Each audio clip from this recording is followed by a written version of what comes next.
नमस्कार मित्रों, स्वागत है आप सभी का एक और ताबड़तोड़ क्लास में। आज पढ़ेंगे रिलेशन बिटवीन जी एंड जी। जी और जी में संबंध। तो क्या होता है जी एंड जी? मतलब small g and capital G. Capital G है सार्वत्रिक गुरुत्वाकर्षण नियतांक और स्मॉल जी है गुरुत्वीय त्वरण।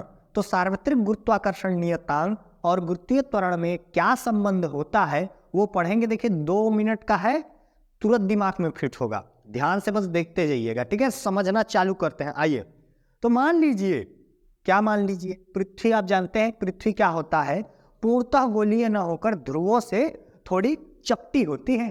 तो मान लीजिए यदि पृथ्वी पूर्णतः गोल हो, है ना, ऐसा मान के चल रहे हैं, जिसका द्रव्यमान क्या हो, एम है। कौन सा एम? Capital M. तथा इसकी त्रिज्या क्या हो, आर हो, ठीक है। तो न्यूटन के लिखता हो, न्यूटन की सार्वत्रिक गुरुत्वाकर्षण नियम से, ठीक है। तो न्यूटन के सार्वत्रिक गुरुत्वाकर्षण नियम से क्या होगा, समझिए। जैसे कोई पिंड है ना, तो उस पर फोर्स अपेंड करेगा। कौन? पृथ्वी। उस पिंड पर फोर्स अपेंड करेगा। जैसे ये वस्तु है, ठीक है, इसको मैं ऊपर फेंकता हूं तो ये वापस नीचे गिरेगा। क्यों?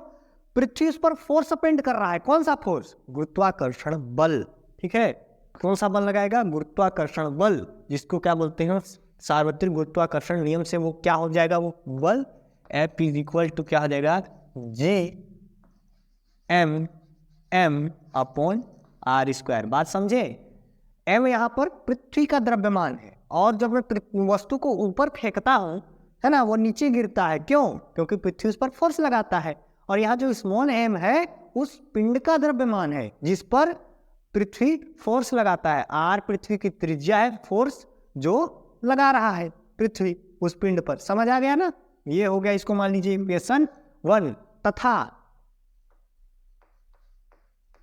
न्यूटन के गति के द्वितीय नियम से, इतना तो फोर्स लगेगा, लेकिन न्यूटन की गति के द्वितीय नियम से पृथ्वी उस पिंड पर एक और फोर्स लगाएगा। क्या लगाएगा? कौन सा बल लगाएगा? बल बराबर, लिखता हूं, द्रव्यमान, ठीक है, गुणित त्वरण। समझ रहे हो बात को? समझते जाना, ठीक है। तो क्या होता है, बल यानी कि F, द्रव्यमान मतलब M, और त्वरण मतलब होता है A से त्वरण को प्रदर्शित करते हैं। लेकिन त्वरण नहीं, यहाँ गुरुत्वीय त्वरण होगा। कौन सा गुरुत्वीय त्वरण? G होगा। समझ आया? ये हो गया इक्वेशन 1, ये हो गया इक्वेशन 2। तो लिखिएगा अब समीकरण 1 व 2 से, समीकरण 1 व 2 से क्या करना है उसको समझिएगा। देखिए F का वैल्यू क्या है, mg। तो पहले समीकरण में इस F के वैल्यू को यहां रख देंगे। तो इस F के जगह में क्या रखूंगा, mg। समझ आया ना? इधर क्या है, g capital M small m upon R square.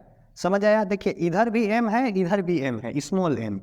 m से m कटा, ठीक है। बचा क्या, उसको मैं यहां लिखता हूं। क्या बचा यहाँ पर? इतना दोनों साइड से स्मॉल एम कट गया। क्या बचा? G is equal to GM upon R square, ठीक है। तो लिखिएगा कि यही स्मॉल g और कैपिटल G में संबंध है। क्या समझ आया इससे? द्रव्यमान पर, ये जो गुरुत्वीय त्वरण G का मान है वो इस पिंड के द्रव्यमान पर निर्भर नहीं करता। स्मॉल m क्या था? पिंड का द्रव्यमान, जिस पर पृथ्वी फोर्स लगाता है। तो गुरुत्वीय त्वरण का मान पिंड पर निर्भर नहीं करता। जैसे मैं दो अलग अलग द्रव्यमान की वस्तुओं को, बात को समझिएगा, जैसे एक भारी हो एक हल्का हो, अलग अलग द्रव्यमान की वस्तु को पृथ्वी से ऊंचाई पर ले जाता हूं और उसको पृथ्वी सतह पर गिराता हूं। तो वायु की अनुपस्थिति में, इस बात को नोट करिएगा, वायु की अनुपस्थिति में जब मैं दो अलग अलग द्रव्यमान की वस्तुओं को पृथ्वी पर गिराता हूं, कब? वायु की अनुपस्थिति में, तो वो दोनों एक साथ गिरेंगे। क्यों? भले ही उनका द्रव्यमान अलग है, लेकिन गुरुत्वीय त्वरण का मान तो, अब गिराऊंगा तो उस पर क्या लगेगा, गुरुत्वीय त्वरण लगेगा। वेग में परिवर्तन होगा, त्वरण उत्पन्न होगा। कौन सा त्वरण? गुरुत्वीय त्वरण। तो अलग अलग द्रव्यमान की वस्तु को जब मैं पृथ्वी से ऊंचाई पर गिराता हूँ, पृथ्वी से ऊंचाई से गिराता हूँ पृथ्वी पर, तो भले ही दोनों का अलग अलग द्रव्यमान है, लेकिन वो गिरेंगे एक साथ वायु की अनुपस्थिति में, क्योंकि गुरुत्वीय त्वरण का मान उस पिंड के द्रव्यमान पर निर्भर नहीं करता। ये लिखिएगा लास्ट में और बताइएगा कि यही स्मॉल जी और कैपिटल जी में संबंध है। आज के लिए इतना ही। समझ आया तो लाइक करके कमेंट करिए कि अगला वीडियो किस टॉपिक पर चाहिए हो। ठीक है, मिलते हैं अगले वीडियो में। राम राम जी।